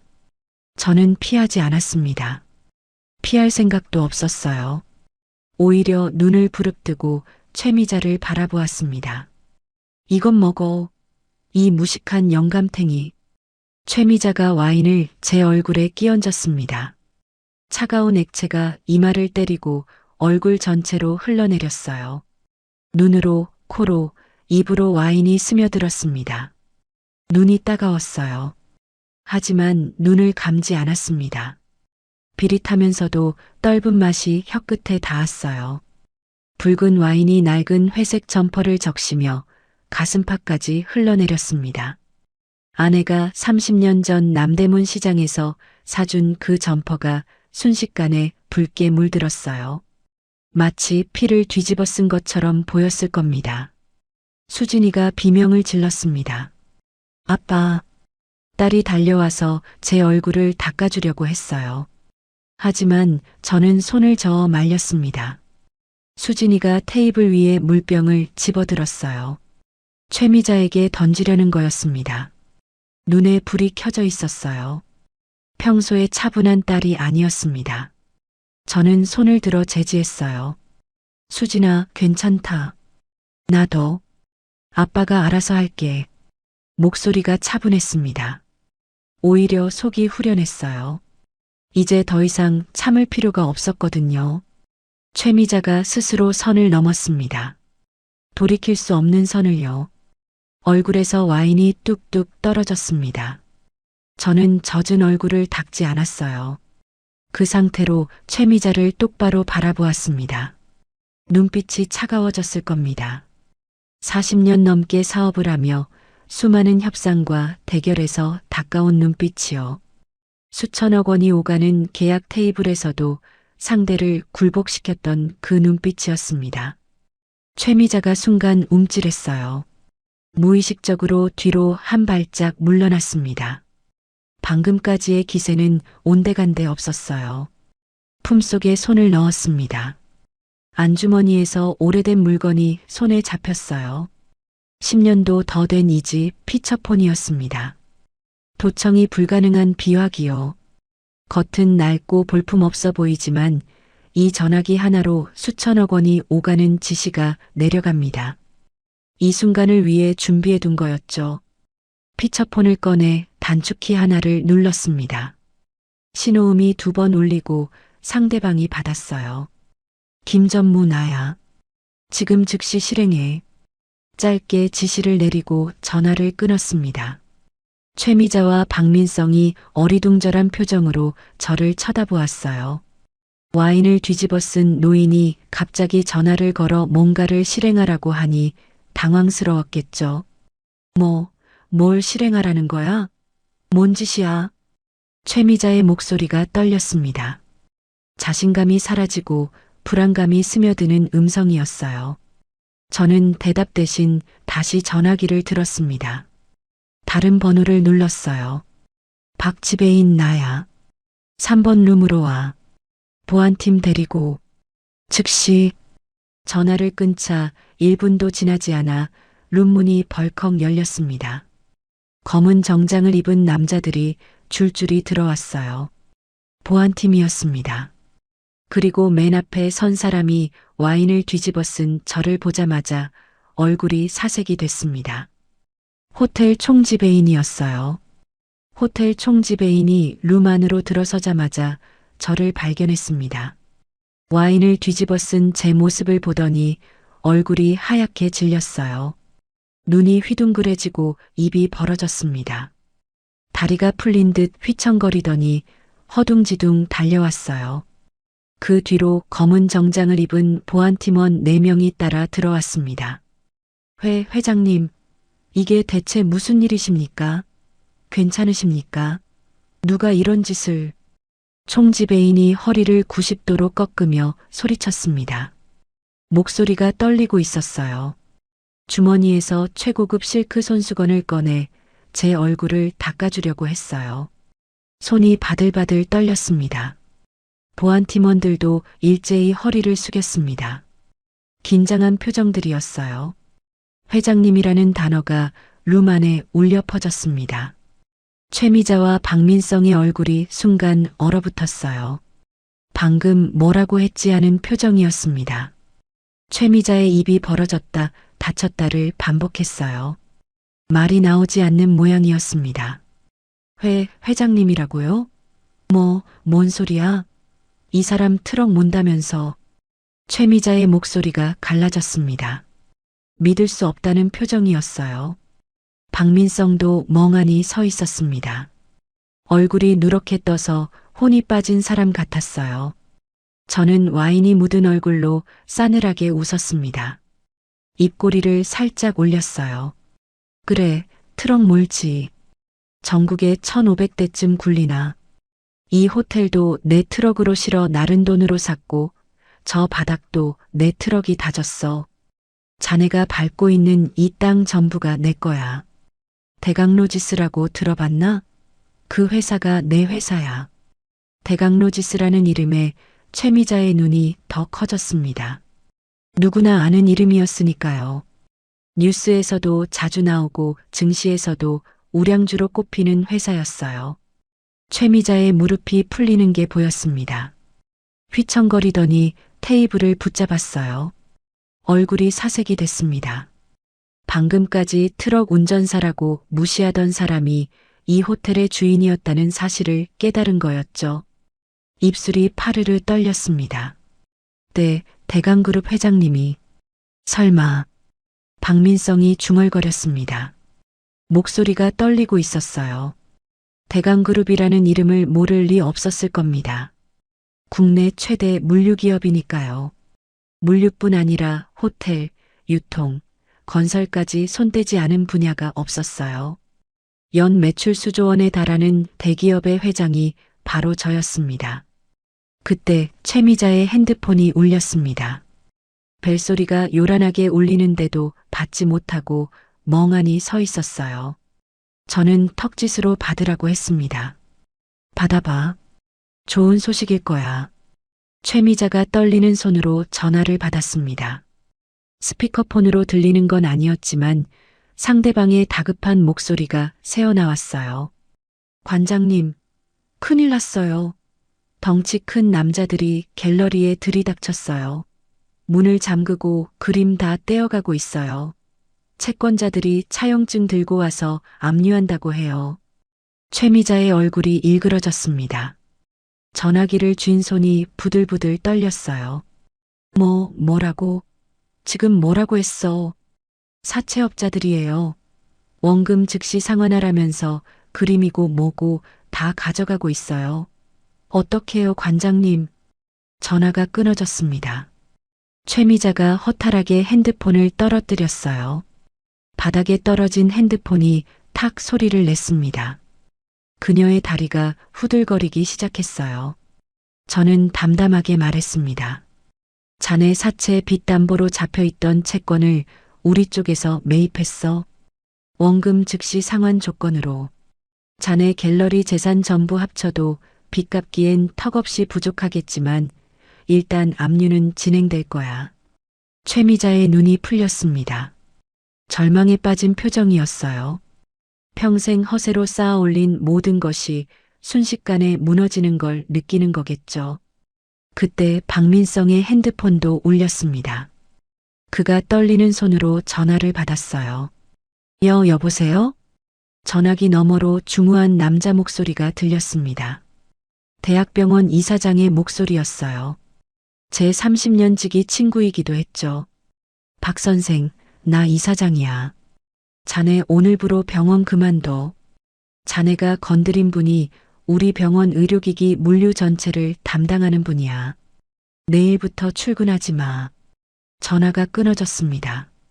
박민성의 얼굴이 백지장처럼 하얘졌어요. 핸드폰을 쥔 손이 축 늘어졌습니다. 아니. 병원이. 내 병원이. 박민성이 중얼거렸습니다. 하지만 그 병원은 처음부터 그의 것이 아니었어요. 은행 대출로 개원한 거였고 이미 적자에 허덕이고 있었죠. 이제 봉직의 자리마저 잃은 겁니다. 최미자가 갑자기 제 앞에 무릎을 꿇었습니다. 털썩 주저앉으며 제 바짓가랑이를 붙잡았어요. 낡은 면바지에 그녀의 매니큐어 칠한 손톱이 닿았습니다. 눈물과 콧물이 뒤범벅이 된 얼굴이었어요. 진한 화장이 번져서 처참한 꼴이었습니다. 회장님, 제가 눈이 삐었습니다. 제가 정신이 나갔었어요. 제발 한 번만 봐주세요. 갤러리만 살려주시면 뭐든 하겠습니다. 빚만 갚아주시면 평생 은혜 잊지 않겠습니다. 조금 전까지 저를 무식한 트럭 운전사라고 모욕하던 사람이었습니다. 얼굴에 와인을 끼얹던 사람이었어요. 격을 중요시한다며 허세를 부리던 사람이었습니다.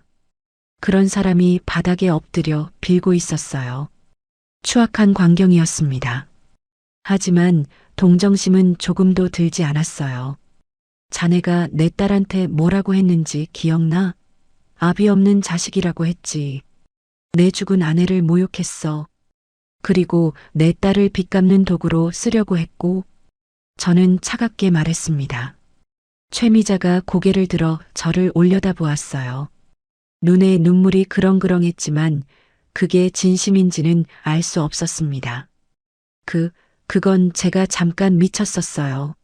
진심이 아니었습니다. 제발요. 박민성도 옆에서 무릎을 꿇었습니다.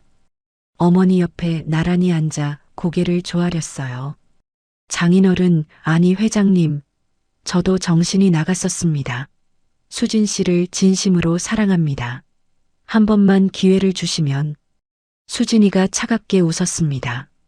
사랑? 방금까지 이혼 운운하던 사람이 빚 갚으면 이혼하겠다던 거 잊었어? 박민성의 얼굴이 불그락푸르락해졌습니다. 더 이상 변명할 말이 없는 거였죠. 저는 총지배인에게 눈짓했습니다. 이 사람들 내보내. 보안팀원들이 다가왔습니다. 최미자가 발버둥을 쳤어요. 하이힐이 바닥에 끌리며 날카로운 소리를 냈습니다. 나요. 이거 나. 내가 누군지 알아? 나 갤러리 관장이야. 손대지 마. 하지만 아무도 그녀의 말을 듣지 않았습니다. 두 모자가 보안팀원들에게 양쪽 팔을 붙잡혀 질질 끌려나갔어요. 박민성은 저항도 못하고 축 늘어져 있었습니다. 복도 끝까지 그들의 비명소리가 울려 퍼졌어요. 제발요. 한 번만요. 회장님, 살려주세요. 소리가 점점 멀어졌습니다. 엘리베이터 쪽에서 마지막 비명이 들리더니 문이 닫히자 룸 안이 조용해졌어요. 마치 폭풍이 지나간 것처럼 고요했습니다. 긴장이 풀리자 온몸에서 힘이 빠지는 게 느껴졌어요. 총지배인이 조심스럽게 다가왔어요. 회장님, 새 옷을 준비하겠습니다. 스위트룸도 바로 준비해 놓을까요? 불편하셨을 텐데. 저는 손을 저었습니다. 아니야, 됐어. 난 내 딸이랑 갈 곳이 있어. 수진이를 돌아보았습니다. 딸의 눈에 눈물이 그렁그렁했어요. 하지만 슬픔의 눈물이 아니라 안도의 눈물 같았습니다. 긴장이 풀리니까 눈물이 나온 거겠죠. 아빠, 가자, 수진아. 배고프지? 아빠가 맛있는 거 사줄게. 저는 와인 얼룩이 묻은 점퍼를 그대로 입고 일어섰습니다. 아내가 사준 이 점퍼가 이제 붉게 물들었지만 버릴 생각은 없었어요. 오히려 훈장 같았습니다. 수진이가 제 팔짱을 꼈습니다. 딸의 체온이 따뜻하게 전해졌어요. 오늘 하루 많이 놀랐을 텐데 의젓하게 버텨줘서 고마웠습니다. 룸을 나서 복도를 걸었습니다. 호텔 직원들이 줄지어 서서 90도로 허리를 숙여 인사했어요. 저는 고개만 가볍게 끄덕이고 지나쳤습니다. 로비를 지나 정문으로 향했어요. 발걸음이 가벼웠습니다. 호텔 밖으로 나오자 시원한 저녁 바람이 불어왔습니다. 해가 뉘엿뉘엿 넘어가고 있었어요. 하늘이 주황빛으로 물들어 있었습니다. 가슴속에 있던 무거운 돌덩이가 굴러 떨어진 기분이었어요. 수진이가 제 얼굴을 보더니 피식 웃었어요. 어깨가 들썩거렸습니다. 아빠 얼굴이 왜 그래? 완전 흡혈귀 같아. 공포 영화에 나올 것 같아. 저도 딸을 보며 웃었습니다. 거울을 본 건 아니지만 얼마나 우스꽝스러운 꼴인지 짐작이 갔어요. 너는 눈 화장 다 번졌다. 너도 귀신 같아. 두 사람이 마주보며 빵 터졌어요. 긴장이 풀리니까 웃음이 절로 나왔습니다. 한참을 웃었어요. 배꼽이 빠질 것 같았습니다. 눈물이 날 정도로 웃었어요. 지나가던 사람들이 이상한 눈으로 쳐다봤지만 상관없었습니다. 오늘 하루 정말 긴 하루였거든요. 아빠, 우리 어디 가? 순대국밥 먹으러 가자. 아빠 단골집 있어. 20년 넘게 다닌 곳이야. 수진이가 고개를 끄덕였습니다. 우리는 어깨를 나란히 하고 걸었어요. 호텔 뒤편 골목으로 들어섰습니다. 화려한 네온사인들 사이로 허름한 24시간 순대국밥집 간판이 보였어요. 페인트가 벗겨지고 글씨도 희미해진 낡은 간판이었습니다. 하지만 형광등 불빛이 따뜻하게 새어나오고 있었어요. 가게 문을 열고 들어갔습니다. 국밥 끓는 냄새가 코를 찔렀어요. 구수하고 정겨운 냄새였습니다. 제가 평생 맡아온 그 냄새요. 플라스틱 의자에 앉으니 마음이 편해졌습니다. 이게 바로 제가 원하던 저녁이었어요. 딸과 함께 먹는 소박한 국밥 한 그릇. 그 어떤 고급 요리보다 맛있을 거였습니다. 순대국밥집 문을 열자 따뜻한 공기가 얼굴을 감쌌습니다. 국물 끓는 냄새가 코끝을 간지렸어요. 허름한 가게였지만 정겨웠습니다. 플라스틱 의자와 스테인리스 테이블, 벽에 붙은 낡은 메뉴판까지 20년 넘게 변하지 않은 풍경이었어요. 호텔 중식당과는 비교도 안 되는 소박한 공간이었지만 마음이 편해졌습니다. 어서 오세요. 어머, 사장님 아니세요? 오랜만이네. 주인 할머니가 저를 알아보고 반갑게 인사했습니다.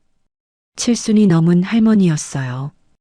허리가 굽고 손등에 검버섯이 피어 있었지만 눈은 여전히 초롱초롱했습니다. 제가 트럭 한 대로 사업을 시작할 때부터 단골이었죠. 그때는 저도 30대 청년이었습니다. 아내와 함께 이 집에서 국밥을 먹으며 사업 계획을 세우곤 했어요. 할머니, 국밥 2그릇이요. 수육도 한 접시 주시고요. 알았어요. 근데 사장님, 옷에 뭐 묻었어요? 피야? 할머니가 제 점퍼를 보며 걱정스러운 표정을 지었습니다. 와인 얼룩이 마르면서 검붉은 색으로 변해 있었거든요. 아, 이거요. 와인이에요. 괜찮습니다. 아이고, 비싼 옷인데. 빨아야겠네. 할머니가 혀를 끌끌 차며 주방으로 들어갔습니다. 저는 수진이와 함께 구석 자리에 앉았어요. 창밖으로 저녁 노을이 보였습니다. 하늘이 붉게 물들어 있었어요. 수진이가 물컵을 만지작거리며 입을 열었습니다. 아빠 미안해. 뭐가? 내가 사람 보는 눈이 없어서 저런 인간한테 속았잖아. 수진이의 목소리가 가라앉아 있었어요. 고개를 숙이고 있어서 표정은 보이지 않았습니다. 하지만 어깨가 살짝 떨리는 게 느껴졌어요. 저는 딸의 손을 잡았습니다. 차가운 손이었어요. 미안할 거 없어. 사람은 누구나 실수해. 중요한 건 깨달았다는 거야. 수진이가 고개를 들었습니다. 눈가가 붉어져 있었어요. 하지만 눈물은 흘리지 않았습니다. 강한 아이였어요. 엄마를 닮았죠. 근데 아빠, 왜 그렇게까지 했어? 그냥 처음부터 회장이라고 밝히면 됐잖아. 왜 굳이 무시당하면서까지? 저는 잠시 말을 멈췄습니다. 창밖을 바라보았어요. 노을이 점점 짙어지고 있었습니다. 엄마 때문이야. 엄마가 돌아가시기 전에 유언을 남겼어. 수진이 시집 보낼 때 꼭 사람을 보라고. 돈 말고 사람을요. 겉모습에 속지 말고 진짜 마음을 보라고. 수진이의 눈이 커졌습니다. 처음 듣는 이야기였을 거예요. 저는 3년 전 그날을 떠올렸습니다. 병실 침대에 누워있던 아내의 모습이요. 산소 호흡기를 끼고 힘겹게 숨을 쉬면서도 마지막까지 딸 걱정을 하던 그 사람. 손을 꼭 잡고 당부하던 목소리가 아직도 귓가에 맴돌았습니다. 엄마가 그랬어. 우리 수진이는 일에만 빠져 살아서 사람 보는 눈이 없을 거라고. 그러니까 아빠가 꼭 확인해 달라고. 돈 보고 접근하는 사람인지 아닌지. 진심으로 수진이를 사랑하는 사람인지. 수진이의 눈에 눈물이 고였습니다. 입술을 꽉 깨물고 있었어요. 그래서 일부러 가난한 척 한 거야? 상대방 본색을 보려고? 응. 진짜 사람인지 가짜 사람인지 구별하는 가장 좋은 방법이거든. 돈이 없어 보이면 본색이 드러나니까. 국밥이 나왔습니다. 김이 모락모락 피어올랐어요. 구수한 냄새가 코를 찔렀습니다. 하지만 우리 둘 다 바로 숟가락을 들지 않았어요. 엄마가 그런 말을 남겼구나. 수진이의 목소리가 떨렸습니다. 눈물이 뺨을 타고 흘러내렸어요. 3년 만에 보는 딸의 눈물이었습니다. 장례식 때도 울지 않던 아이였거든요. 수진아, 울어도 돼. 아빠밖에 없으니까. 수진이가 손등으로 눈물을 훔쳤습니다. 하지만 눈물이 계속 흘러나왔어요. 참았던 게 터진 거였죠. 저도 코끝이 찡해졌습니다. 아빠, 나 엄마 보고 싶어. 아빠도. 우리는 한동안 말없이 앉아 있었습니다. 국밥에서 김이 피어오르고 창밖에서는 해가 저물어가고 있었어요. 가게 안에는 우리 둘뿐이었습니다. 조용한 시간이었어요. 저는 주머니에서 시계를 꺼냈습니다. 아까 최미자가 던졌던 그 시계요. 너덜너덜한 가죽줄이 달린 고물 시계.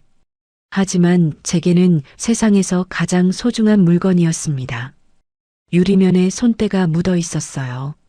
아내의 손때였죠. 이 시계줄 있잖아. 엄마가 25년 전에 남대문 시장에서 5,000원 주고 갈아 끼운 거야. 그때 우리 형편이 별로 안 좋았거든. 엄마는 시계가 비싼 건지도 몰랐어.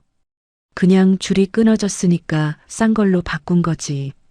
수진이가 시계를 바라보았습니다. 조심스럽게 손가락으로 가죽줄을 만졌어요. 알아. 아빠가 맨날 차고 다니잖아. 근데 그거 진짜 비싼 시계라며? 본체가 수십억짜리라고 들었어. 응. 파텍 필립 한정판이야. 전 세계에 3개밖에 없어. 근데 엄마는 끝까지 몰랐어.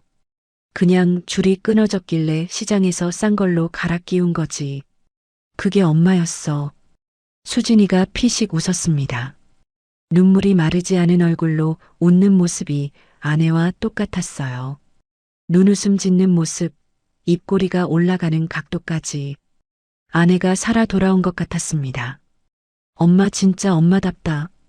수십억짜리 시계에 5,000원짜리 줄이라니. 나도 엄마 닮았나 봐. 나도 돈 별로 신경 안 쓰거든. 그래, 넌 엄마 닮았어. 얼굴도 성격도. 그게 아빠는 좋아. 저는 시계를 손목에 다시 찼습니다. 너덜너덜한 줄이 피부에 닿았어요. 거친 촉감이었지만 따뜻하게 느껴졌습니다. 아빠, 나도 엄마처럼 살고 싶어. 돈보다 사람을 보는 사람으로. 그래. 그러렴. 수진이가 국밥 숟가락을 들었습니다. 한 숟가락 떠서 입에 넣었어요. 맛있다. 진짜 맛있어. 그치? 아빠가 20년 넘게 다닌 데야. 호텔 음식보다 이게 100배 맛있어. 우리는 국밥을 먹기 시작했습니다. 뜨끈한 국물이 목구멍을 타고 내려갔어요. 속이 따뜻해졌습니다. 몸도 마음도요. 호텔에서 먹은 사내진미보다 이 국밥 한 그릇이 100배 맛있었습니다. 진짜 음식은 이런 거였어요. 허세 없이 정직한 맛. 수육이 나왔습니다. 할머니가 직접 가져다 주셨어요. 접시에 보쌈 김치까지 곁들여져 있었습니다. 사장님, 서비스예요. 딸이죠? 예쁘게 생겼네. 사모님 젊었을 때랑 똑 닮았어요. 감사합니다, 할머니. 수진이가 수줍게 인사했습니다. 할머니가 아내를 기억하고 계셨어요. 아내도 이 집 단골이었으니까요. 할머니가 웃으며 주방으로 돌아갔어요. 아빠, 할머니가 아빠를 사장님이라고 부르네. 회장님인 줄 모르시나 봐. 여기서는 그냥 트럭 모는 사장님이야. 그게 좋아. 수진이가 고개를 끄덕였습니다. 이해한다는 표정이었어요. 국밥을 다 먹고 나니 배가 불렀습니다. 몸에 기운이 돌았어요. 밖은 이미 어두워져 있었습니다. 가로등 불빛이 창문으로 들어왔어요. 아빠, 나 앞으로 어떻게 해야 할까? 결혼도 깨졌고, 32인데 다시 시작해야 하네. 천천히 생각해. 급할 거 없어. 32이 뭐가 많아. 인생 아직 한참 남았어. 좋은 사람 만날 때까지 아빠가 기다려줄게. 100살까지 기다려도 좋아. 수진이가 푸하고 웃음을 터뜨렸습니다. 아빠, 100살까지는 좀 오바지. 뭐가 오바야? 아빠 오래 살 거야. 손주 얼굴 봐야지. 수진이가 제 손을 잡았습니다. 아까보다 손이 따뜻해져 있었어요. 아빠 고마워. 오늘 진짜 고마웠어. 아빠 아니었으면 나 큰일 날 뻔했어. 당연히 해야 할 일 한 거야. 아빠니까. 수진이가 웃었습니다. 해맑은 웃음이었어요. 오늘 하루 많은 일이 있었지만 이 웃음 하나면 충분했습니다. 계산을 하고 가게를 나섰습니다. 할머니가 문까지 배웅해 주셨어요. 밤 공기가 서늘했습니다. 하늘에 별이 떠 있었어요. 도심인데도 별이 유난히 잘 보이는 밤이었습니다. 가슴이 뻥 뚫리는 기분이었어요. 아빠, 우리 걸어서 갈까? 택시 말고. 좀 더 걷고 싶어. 그래, 걷자. 오랜만에 같이 걷는 거네. 네가 어렸을 때는 맨날 같이 걸었는데. 우리는 나란히 걸었습니다. 골목을 빠져나와 큰 길로 나왔어요. 화려한 네온 사인들이 반짝거렸습니다. 하지만 그 어떤 불빛보다 옆에 있는 딸이 더 빛났어요. 엄마를 쏙 빼닮은 내 딸이요. 하늘을 올려다보았습니다. 별들 사이로 아내의 얼굴이 보이는 것 같았어요. 웃고 있었습니다. 잘했다고, 수고했다고 말해주는 것 같았어요. 눈시울이 뜨거워졌습니다. 마음속으로 아내에게 말했습니다. 여보, 약속 지켰어. 우리 수진이 지켜냈어. 당신 유언대로 사람을 봤어. 나쁜 놈들한테서 딸 지켜냈어. 이제 안심해도 돼.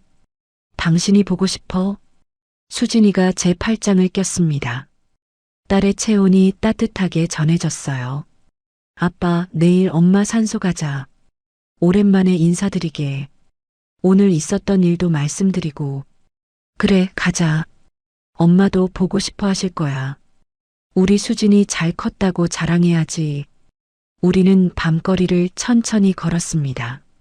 아무 말 없이도 좋았어요. 그냥 함께 있다는 것만으로 충분했습니다. 오늘 하루는 길고 험난했지만 이렇게 마무리할 수 있어서 다행이었어요. 딸을 지켰다는 안도감이 온몸을 감쌌습니다. 와인 얼룩이 묻은 낡은 점퍼가 바람에 펄럭였습니다. 손목에는 5,000원짜리 줄이 달린 시계가 채워져 있었어요. 옆에는 세상에서 가장 소중한 딸이 있었습니다. 머리 위로는 별이 빛나고 있었고요. 부자가 따로 없었어요. 돈이 많다고 부자가 아니었습니다. 사랑하는 사람이 곁에 있고 지켜야 할 사람을 지킬 수 있고 떠난 사람과의 약속을 지킬 수 있는 것. 그게 진짜 부자였습니다. 저는 68회를 살면서 오늘 가장 부자가 된 기분이었습니다. 오늘의 사연 어떠셨나요? 사연이 마음에 닿았다면 더 좋은 사연으로 찾아뵐 수 있도록 구독과 좋아요를 눌러주세요. 그리고 사연의 주인공을 위한 따뜻한 말씀도 댓글로 부탁드립니다. 여러분의 오늘을 응원합니다. 인생 소풍이었습니다.